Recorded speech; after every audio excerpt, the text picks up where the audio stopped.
Derry's actually quite a small town, so you can get out of it very quickly. Within 10 minutes, you're out of the town. And within another 5 minutes, then, you can be across the border. So, I mean, it's essentially a border town.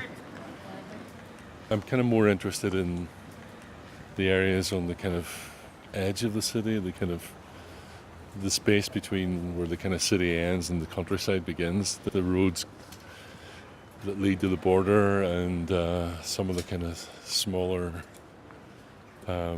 terraced streets around the edges of the bogside.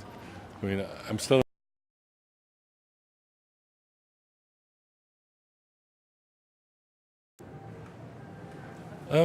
Yeah, I mean, the work really started as a means of me not really attempting to document the place, but the photograph wasn't saying everything that I needed to say or wanted to say on its own.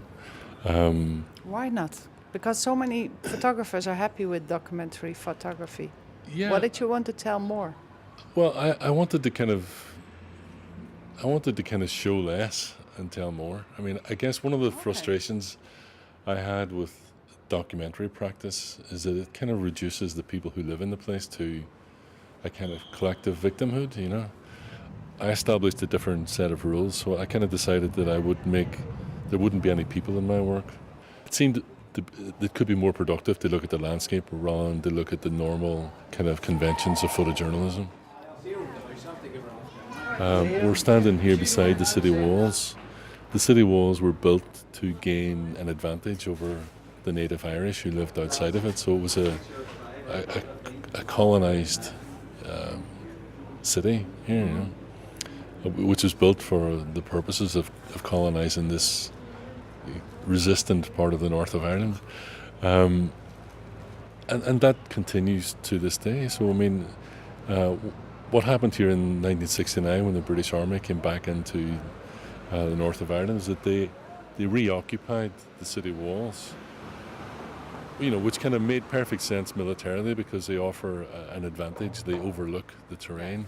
But eventually in the minds of the kind of citizens here, it was understood that the British were here again as an occupying force. Yeah. We're walking down Harvey Street, coming to the corner of Chamberlain Street, 32 Chamberlain Street, which is just up the street here. I was looking at it from the upstairs window at the back of the house, looking out onto this area, and I remember seeing the crowd running across this waste ground. It was in January, as you know, and a really bright sunny day, but very cold, so there was ice in all of these puddles. So I remember seeing people slipping on the ice trying to get across the waste ground to get out of the way of the army. And at one edge of the waste ground, beside the Roswell Flats, there was a fence, a wire fence, and people were trying to climb over the fence because they didn't have time to run around it. They were kind of trapped. And I saw the Saracen just drive right through the fence and tossing people into the air, jumping out of the back of it and just starting shooting at the people who were still running past him, and also shooting up at the flats. So that's what was happening here on that day, I mean, it was kind of nightmarish experience, I mean, obviously in the work that I make, I'm kind of interested in how those traumatic memories exist, how they kind of stay with you, how they live, So in some ways, the opening sequence of Ghost Story recounts those moments that I've kind of just described to you, The scene reminded me of the faces in a running crowd that I had once seen on a bright but cold January afternoon. Men and women slipped on icy puddles as they ran for safety. A few, in their panic, ran towards a wire fence, further trapping themselves. As they scaled the fence, a military vehicle drove through it, tossing them into the frosty air. Troops spewed from the back of the vehicle as it screeched to a sudden halt. They raised their rifles and fired indiscriminately into the fleeing crowd.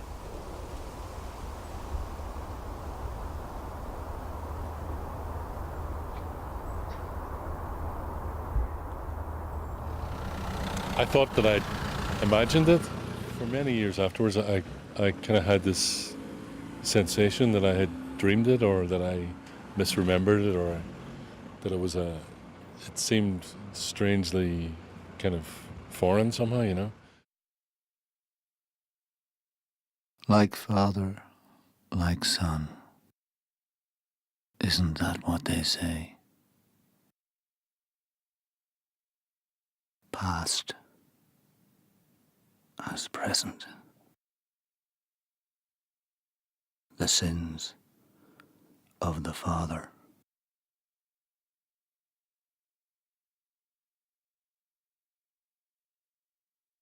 Something of a bad habit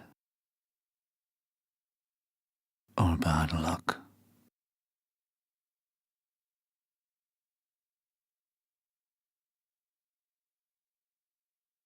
I could never have imagined this.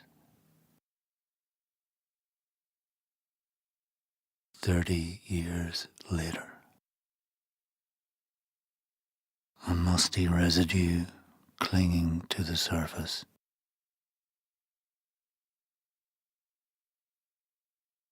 A failure to reimagine the future.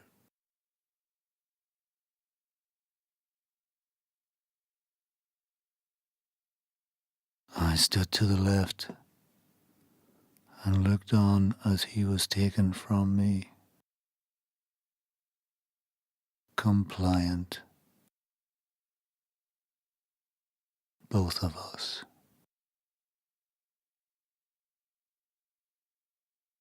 Accept the punishment now, or the consequences will be worse.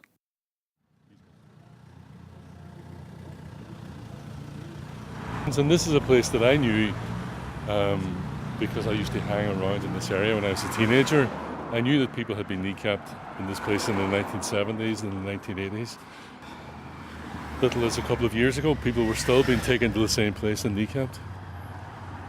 Well, this is the location where in 2013, actually it might have been a bit earlier, it might have been 2012, where a father was ordered to bring his son. The architecture of this has really not changed that much. I mean, I made a photograph here. So in 1985, I made this photograph, silence after a kneecapping, knowing that this place was somewhere that was used for kneecapping. So it's one of those places that, although it's within the Bogside and within the city, we've only walked 10 minutes from the city centre. You can see that it's a space, a small space within the city that seems to be kind of on the fringes of any kinds of ideas around reasonable behaviour. People dump their rubbish here. People shoot their children here. So, I mean, it's quite a bizarre little place, yeah. But Willy, will it ever be better? Uw werk is zo zwart, zo somber. I try to be optimistic. I'm not cynical about it, I suppose is what I want to say. I mean, I think it's very difficult to envisage how all of this will ever change. They don't feel that they've made any kind of financial gain out of peace. There's been no dividend in that sense. That's always been an underlying issue throughout this conflict, throughout the whole Troubles, is socio-economic deprivation in areas like this where the violence happens. The impact of poverty, lack of education, lack of opportunity. And sometimes it's difficult to see how that aspect of the conflict has changed. I watched as he too was put to the ground. Face in the dirt. A foot in the back. Ankles pinned down. The cold, dark metal.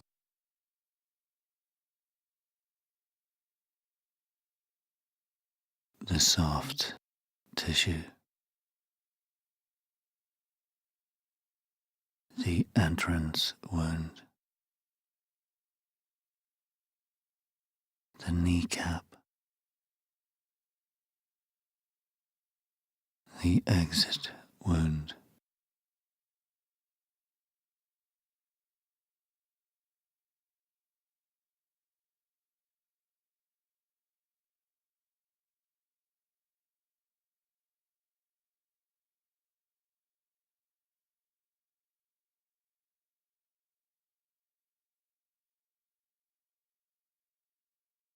you will remember. You will forget.